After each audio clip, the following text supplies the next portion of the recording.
Well, hey everybody. I'm here today to talk again about vacuum and vacuum pumps and other vacuum systems on engines.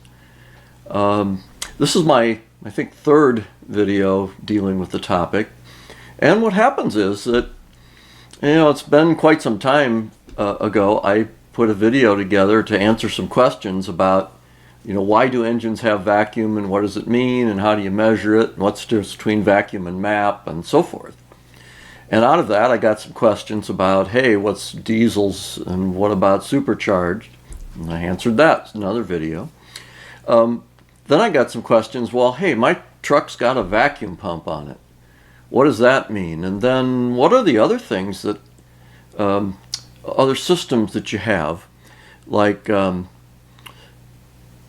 how does it affect brakes? How does it affect PCV and EGR and so forth? So anyway, I'll try to post links up above, on the in the cards so that you can find the previous videos, and I'll put a link in the comments when I post this one up so that you can find them. Probably put them in a playlist too, but in any case, you may want to go back and reflect and consider those earlier videos. But so today, let me dig in a little deeper. I'm going to start with a standard gasoline engine and say, okay, what about vacuum pumps and how do they fit? And so when we talk about that, it brings in topics like the brake booster, the HVAC, some cruise systems, and so forth. And I'm going to try to do is just go through and walk through some of those for you, and give some explanation, and hopefully it answers the questions. And kind of toward the end, I'll finish off with a little bit about diesels and supercharged, super turbo, whatever, pressure aspirated engines versus normally aspirated engines. So I've drawn some cartoons here on some slides to try to help illustrate what's going on. And basically on this, the vacuum pump, it's a box. Inside the vacuum pump, some of them are gear driven. Most of them are probably diaphragm pumps because they can get a lot of volume. They don't have to, a lot of pressure on them. These are these green lines are vacuum lines. Brought in the fuel tank, and the fuel line is this black line over to the injector. These are vacuum tubes on the engine, vacuum hoses or passages. So that's kind of just the lay of the land. Now I'm going to break it down. We'll go through here one at a time. First of all, why a vacuum pump in the first place? Why do you need one?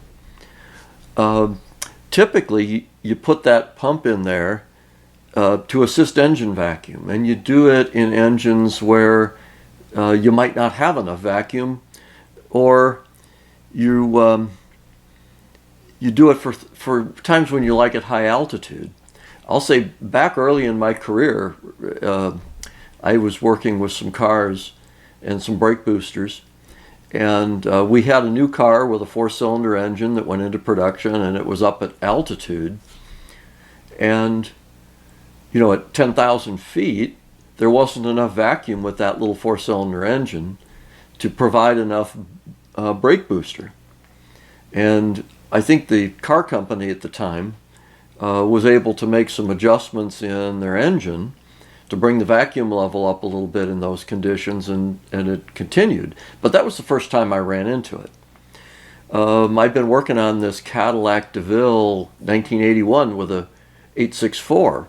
Well, again, it has a vacuum pump, a diaphragm vacuum pump driven by a belt, because when you're in 4-cylinder mode with that engine, it doesn't draw a lot of vacuum, and the brake booster and other systems need some support.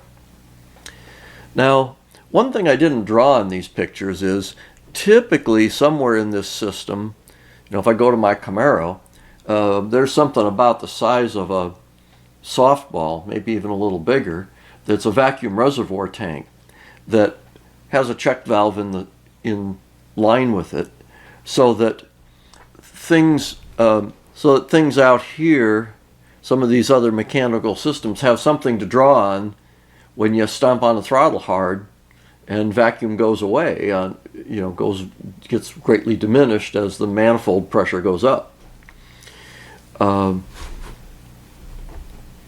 So I didn't draw that in here, but recognize there's some reservoirs. Booster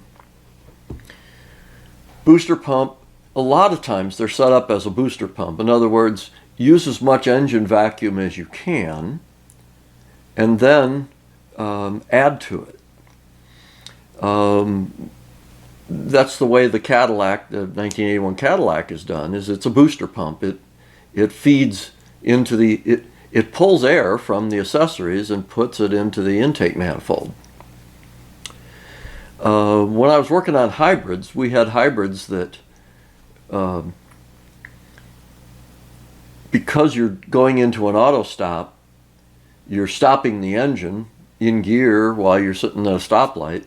Again, there were times where the vacuums in the systems would get low, and we had an electric vacuum pump on that one that would kick in at a certain pressure and keep the system replenished as long as we needed to.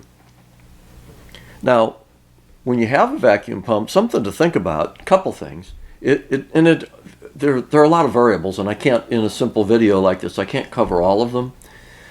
But as I just mentioned on the hybrid, the vacuum pump may not operate continuously. It may be set up for intermittent use.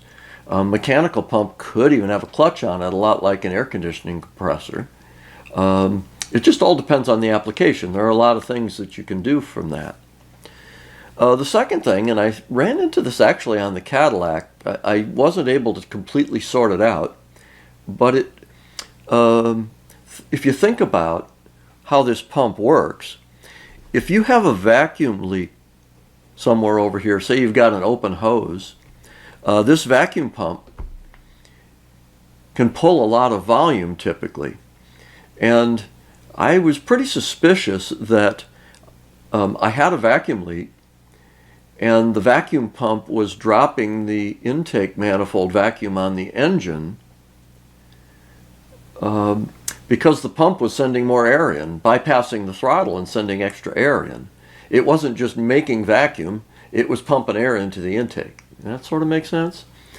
And because it's a speed density engine, it was worried about manifold pressure, and so if your vacuum drops and your manifold pressure comes up, then the engine's trying to feed it more fuel to compensate.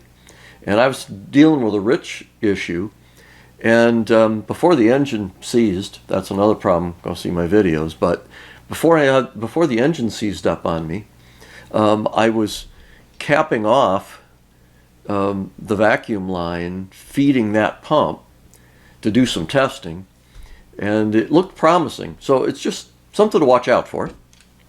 So what are the systems that your vacuum pump helps or supports? Well, the main one is the brake booster. You want to make sure you got power brakes. And the brake booster is this cartoon's pretty accurate. It's a can. It's a brake booster like this is a big can full of vacuum, and it has a diaphragm down the middle. And what happens is you have vacuum in here, and then you let air into this other side on the right hand side of the picture, and it pushes the diaphragm to the left, which pushes on the master cylinder and adds effort. And there's fancy valving in there. I used to be a brake booster engineer, and it's kind of intricate, but it's a very elegant way to get power assist. Now, if you don't have enough vacuum in the can, you won't have enough assist, and the brakes won't be as good. So again, there's a check valve there so that if vacuum is high, you'll put vacuum in the can and fill it up, so to speak. You'll evacuate the can. Boy, how we talk about things. You'll fill it with vacuum when vacuum is nothing, right? So you're removing air. And then you have a check valve so that the air can't come back in. And typically a brake booster, if your engine stalls, will give you 2 or 3 stops before it's depleted. It's kind of a side note. HVAC.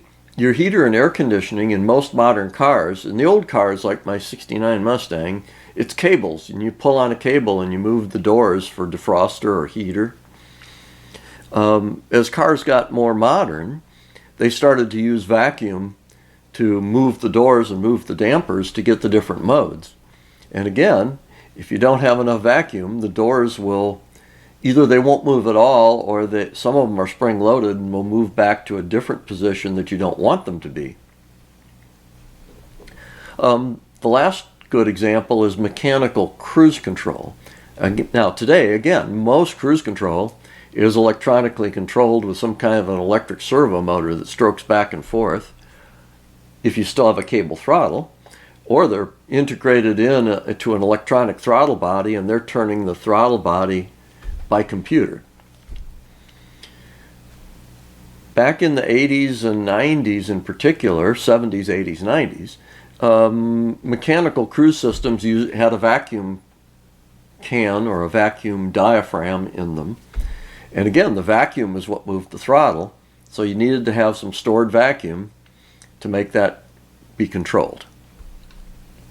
Other systems that are sensitive to vacuum quite often are like the fuel pressure regulator. And again, some of the modern cars, the fuel pressure regulator is electronically controlled. In the earlier cars, my 85 Camaro, it has a vacuum line on the fuel pressure regulator, and when vacuum is high at idle, it reduces the fuel pressure. And when you go to wide open throttle and the vacuum is reduced, the fuel pressure comes up. Now, typically you don't want a vacuum pump on that. You're tied to the engine and the engine conditions, and so that one's trying to respond to the engine conditions. Similarly, your fuel system has a purge system, an emissions system that captures the vapors from the fuel tank, holds them in a canister, and then the vacuum in the engine, when it's properly signaled, the vacuum, a purge valve will open and let the vacuum pull the vapors out of the canister and clear them out. And again, you don't put a vacuum pump on that, but I suppose it's possible that you could. I haven't seen it done in my experience, but the mission in life is to get it to purge and pull all the vapors. And if you have an engine that has low vacuum, sometimes that's really difficult to do. And I could tell you, again, when I worked in hybrids, we had to work very carefully because it couldn't purge at idle, for example, or certain conditions where the hybrid system would have the engine not running, would have no fuel. And so you have to be very careful about duty cycles and how you get it to purge. Then PCV systems, and most people don't understand these really well, but that's okay. If you go back to the early cars of the 40s, 50s, and 60s, early 60s, they had something they called a draft tube. It was a pipe that just went down the side of the engine near the road. And as you drove down the road, the draft coming underneath the car was supposed to draw the vapors out of the crankcase, and the blow-by from the piston rings would, when you run, the blow-by goes past the piston rings into the crankcase, and you want to pull that out to try to keep the oil clean. I'll say that was the very first pollution control device in the 60s, was mandating PCV, positive crankcase ventilation, which takes the vapors out of the crankcase here through a valve or an orifice and feeds them back into the intake, and you burn those vapors instead of sending them out to the air and causing air pollution. Most of the cars in the 60s and 70s and 80s had regulator valves. My car typically, both my Ford and my GM, you had a valve that connects usually into the valve cover, or it's in a hose, and so you'd pull vapors out of the valve cover area through this regulating valve that controlled the amount of vacuum that was being applied, and then it would feed it in under the carburetor in those earlier days, and again feed the vapors in, get them burned. A lot of the engines that I've seen in the 90s and the 2000s, and some of the, it came out of some of the foreign manufacturers first that I saw, but we use them a lot of places, is a special orifice system where it's just a fixed orifice that pulls what it can pull. That's fine for the air pollution side. The downside of that is that it doesn't, the version with a regulating valve tends to pull more air and be more effective. But I'll say, given the way piston ring seal is on the newer cars, the amount of blow-by is much less, and that system seems to work pretty well. Then there's EGR. We've talked about this one before, exhaust gas recirculation.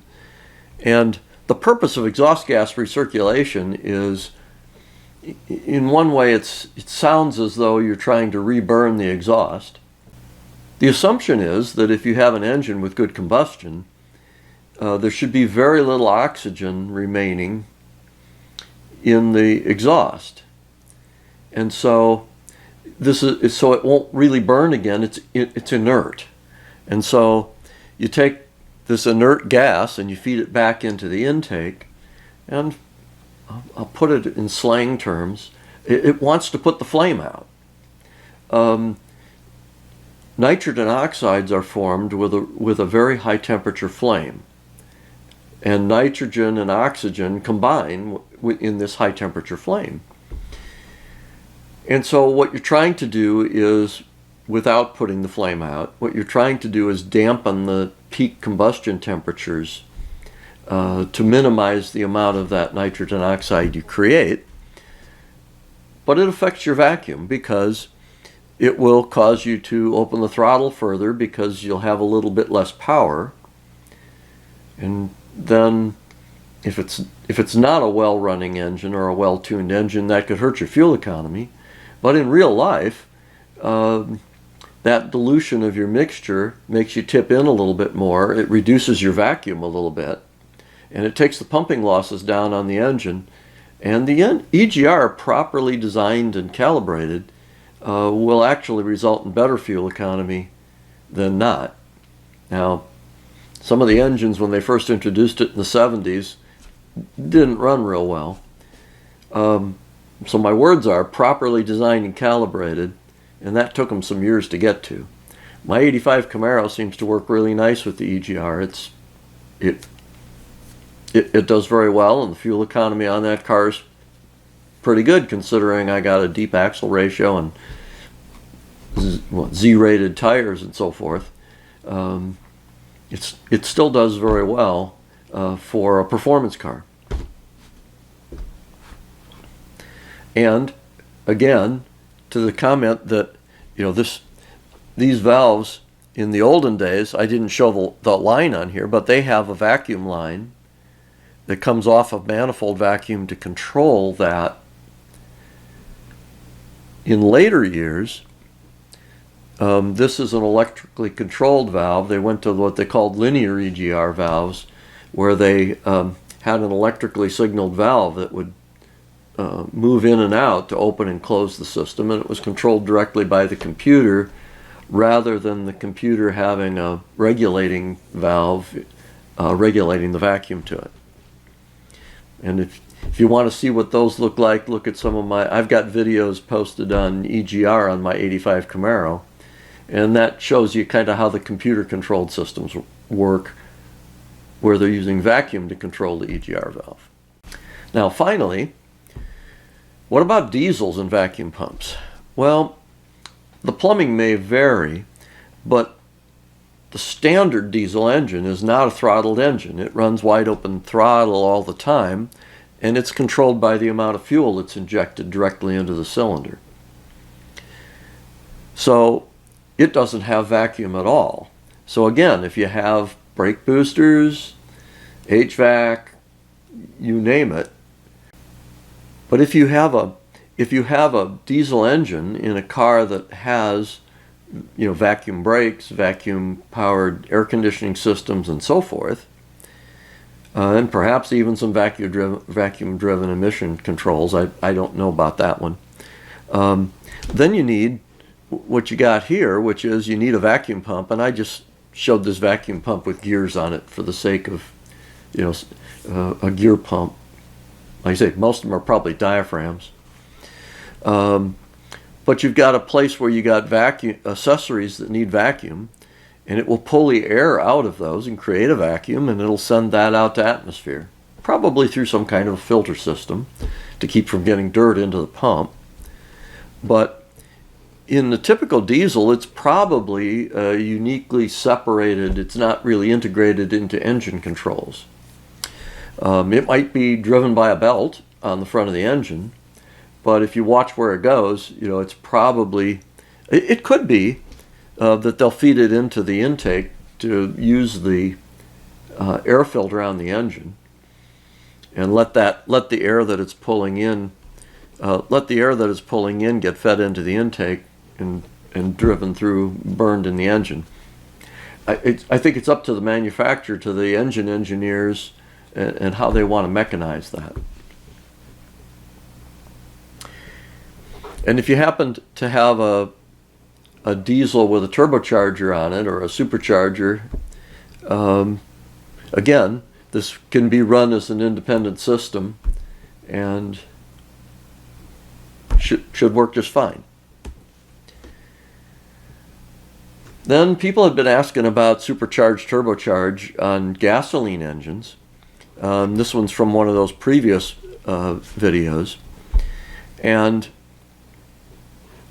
again, you can most often use it as a booster pump, but if you're going to pressurize the intake tract, you know, blow through, you probably would need a check valve here to keep from pressurizing that system, and you'd need a bigger vacuum pump. Or you do like the truck one did and make this vent to atmosphere. Again, the number of design possibilities are substantial. You could do a lot of different things with this. But in essence, you know, you're going to have the same things. I've got brakes or air conditioning, and I want vacuum in them, and I need to pull the air out of them and send it somewhere. And you know, the somewhere is most often into the engine. So, you know, that's kind of how it operates. I mean, the vacuum pump is just a way to supplement or replace engine vacuum if you don't have it. And there's nothing really too magic about them. Just recognize where they connect, and now, engineers may set them up so they don't run constantly, because the more you run such a pump, it has a parasitic loss. It costs you some fuel economy. I'll go back to that 81 Cadillac. It ran continuously. It's just a belt, and the amount of load that they put on there, they really weren't too worried about. So that pump ran all the time, and if the engine vacuum is high, normal, running with 8 cylinders pulling vacuum, the load on that pump is fairly low because it doesn't have to do a lot of work. There's vacuum on both sides of the pump, right? But when you turn off 2 cylinders or 4 cylinders, now the vacuum on the engine drops, and now the pump is loaded up and has to do more work. In any case, I hope that helps. Hope that helps understanding. And if there are more questions, you know, shoot them back in the comments. And if I need to make video number 4, I can do that too. So anyway, that's all for now, and have a great day.